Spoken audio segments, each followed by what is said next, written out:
मुस्लिम वर्ग के ही एक हैं, बड़े अच्छे गायक हैं निषाद सिंगर। उनके भजन होंगे, भजन से वहाँ के लोग भाव विभोर होंगे। समाज में कुछ अच्छे काम करने वाले लोग होंगे, उन लोगों को हम लोग वहाँ पर सम्मानित करेंगे, अंग वस्त्र दे करके, पुष्प गुच्छ दे करके उनको सम्मानित करेंगे। मार्च को 2 बजे से वहाँ पर सांस्कृतिक कार्यक्रम भी होंगे, लोगों को सम्मानित भी किया जाएगा, एक दूसरे को अबील गुलाल भी लगाया जाएगा और हम लोग नववर्ष को हर्षोल्लास के साथ मनाएंगे। इसलिए मैं ज़िले के सभी लोगों से जो मेरी आवाज़ सुन रहे हों उनसे आग्रह होगा मेरा कि 23 मार्च को 2 बजे ऊँचका गांव प्रखंड के परसौनी पंचायत के पिपराही में जो नया तालाब अवस्थित है, जहां पर पार्क उर्क भी बना हुआ है, जहां पर जिम उम की भी व्यवस्था की गई है, उस तालाब में तमाम बत्तख छोड़े गए हैं, उसमें नौका विहार का भी व्यवस्था उसमें किया गया है। तो सभी लोग वहां पर आएँ और एक दूसरे से गले मिलकर एक दूसरे को नववर्ष की बधाई दें। नमस्कार, आज हमारे साथ मौजूद हैं बीजेपी पार्टी के वरिष्ठ नेता ओम प्रकाश और हम इनसे कुछ बात करेंगे, हिंदू नववर्ष को लेकर के बात करेंगे। और हिंदू नववर्ष हम धीरे धीरे भूलते जा रहे हैं और इंग्लिश मॉडल हम अपनाते जा रहे हैं। इसमें सब लोगों को चाहिए कि हमारे जो संस्कृति है उस संस्कृति को लेकर के बात करें, उस संस्कृति को हम बढ़ावा दें। तो कहीं ना कहीं हम भूलते जा रहे हैं। इनसे हम बात करेंगे कि क्या ये इस नववर्ष को लेकर के क्या सोचते हैं और क्या कुछ प्रोग्राम भी इन्होंने रखा है। बहुत सारे जगह पे कुछ बातें हो रही है कि प्रोग्राम होने वाला है नववर्ष को लेकर के। तो बहुत बहुत स्वागत है सर आपका। जी, आपका भी बहुत बहुत धन्यवाद कि आपने इतने महत्वपूर्ण और गंभीर विषय पर हमारा पक्ष रखने के लिए आपने अपने इस YouTube का पर बोलने का मुझे अवसर दिया। नववर्ष जो है हम लोग धीरे धीरे भूलते जा रहे हैं कि हमारी जो हिंदू संस्कृति है इसको भी हम धीरे धीरे भूलते जा रहे हैं और इंग्लिश में जो मॉडल है उसको हम लोग अपनाते जा रहे हैं। ऐसे में आप हिंदू नववर्ष को लेकर के क्या सोच रहे हैं? देखिए, हिंदू नववर्ष मानव सभ्यता जब पनपी तभी से हिंदू नववर्ष का महत्व रहा है। दुनिया में ये जो सनातन व्यवस्था है यह अजन्मा है, इसका जन्म नहीं हुआ है और जिसका जन्म नहीं होता है उसकी मृत्यु भी नहीं होती है।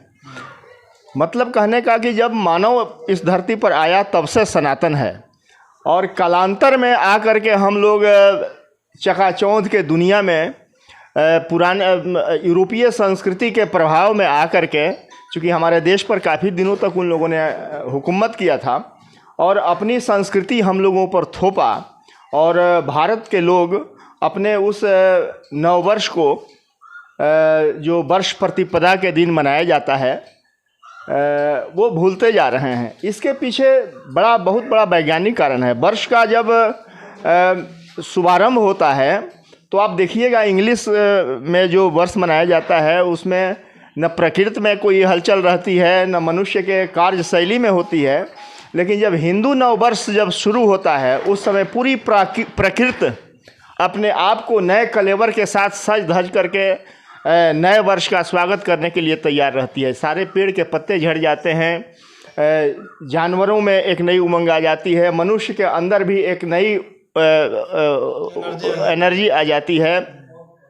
तो ये लगता है कि हाँ, अब कुछ परिवर्तन हो रहा है और ये हजारों लाखों वर्ष से यह इस देश में मनाया जाता रहा है।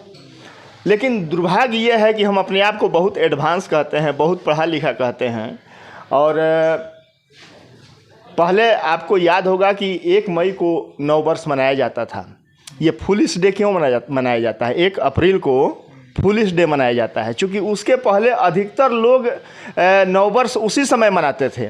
लेकिन जब यूरोपीय कल्चर का जब प्रभाव इस देश में, इस धरती पर जब पड़ा तो उन लोगों ने, जो जूलियस सीजर ने जो नया कैलेंडर लाया, तो 1 जनवरी को उसने कहा कि नववर्ष मनाया जाएगा 1 जनवरी से। तो अब धीरे धीरे हुआ ये कि बहुत लोग 1 जनवरी को नववर्ष के रूप में आत्मसात कर लिए, लेकिन कुछ लोग थे जो लोग 1 मई को ही नववर्ष मनाते थे।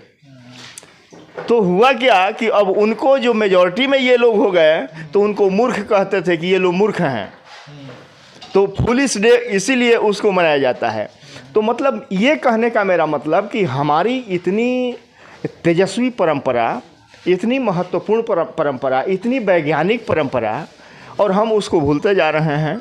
तो हमने सोचा कि आपके पिपराही जो परसौनी खास पंचायत में पड़ता है, जहां नीतीश कुमार आने वाले थे, बहुत अच्छा एक तालाब वहाँ पर बना है जन जीवन हरियाली के तहत। उसमें मैं चूँकि यहाँ का जिला पार्षद हूँ, हमारी भी एक अच्छी धनराशि उसमें खर्च हुई है उसके निर्माण में। तो मैंने सोचा कि यहाँ से शहर 8-9 किलोमीटर है और टहलने के लिए, थोड़ा समय पास करने के लिए वो बहुत ही अच्छा जगह है। तो अपने क्षेत्र के जितने भी लोग हैं उन लोगों को मैंने कहा कि आप चलिए वहाँ पर, और हम लोग वर्ष प्रतिपदा के नेक्स्ट डे 23 मार्च को 2 बजे से वहाँ पर सांस्कृतिक कार्यक्रम भी होंगे, लोगों को सम्मानित भी किया जाएगा, एक दूसरे को अबील गुलाल भी लगाया जाएगा और हम लोग नव वर्ष को हर्षोल्लास के साथ मनाएंगे। इसलिए मैं ज़िले के सभी लोगों से जो मेरी आवाज़ सुन रहे हों उनसे आग्रह होगा मेरा कि 23 मार्च को 2 बजे ऊँचका गांव प्रखंड के परसौनी पंचायत के पिपराही में जो नया तालाब अवस्थित है, जहां पर पार्क उर्क भी बना हुआ है, जहां पर जिम उम की भी व्यवस्था की गई है, उस तालाब में तमाम बत्तख छोड़े गए हैं, उसमें नौका विहार का भी व्यवस्था उसमें किया गया है। तो सभी लोग वहां पर आएँ और एक दूसरे से गले मिलकर एक दूसरे को नव वर्ष की बधाई दें। ये प्रोग्राम जो है कितना बजे से आप वहाँ पर चालू करें? 2 बजे से कार्यक्रम है, 2 बजे से 5 बजे तक कार्यक्रम चलेगा। और उसी में शहर के मुस्लिम वर्ग के ही एक हैं, बड़े अच्छे गायक हैं निषाद सिंगर, उनके भजन होंगे, भजन से वहाँ के लोग भाव विभोर होंगे। समाज में कुछ अच्छे काम करने वाले लोग होंगे, उन लोगों को हम लोग वहाँ पर सम्मानित करेंगे, अंग वस्त्र दे करके, पुष्प गुच्छ दे करके उनको सम्मानित करेंगे। ज़िले से तमाम कुछ प्रमुख लोग भी उसमें आएंगे, उन लोगों को भी हम सम्मान करेंगे और चाहेंगे कि हमारा वो जो पिपराही का वो तालाब है वो ज़िले के मानचित्र पर आए, बिहार के मानचित्र पर आए और आने वाले दिनों में उसका बढ़िया से बढ़िया विकास हो सके। ये एक मेरा कंसेप्ट है वहाँ पर काम करने के लिए।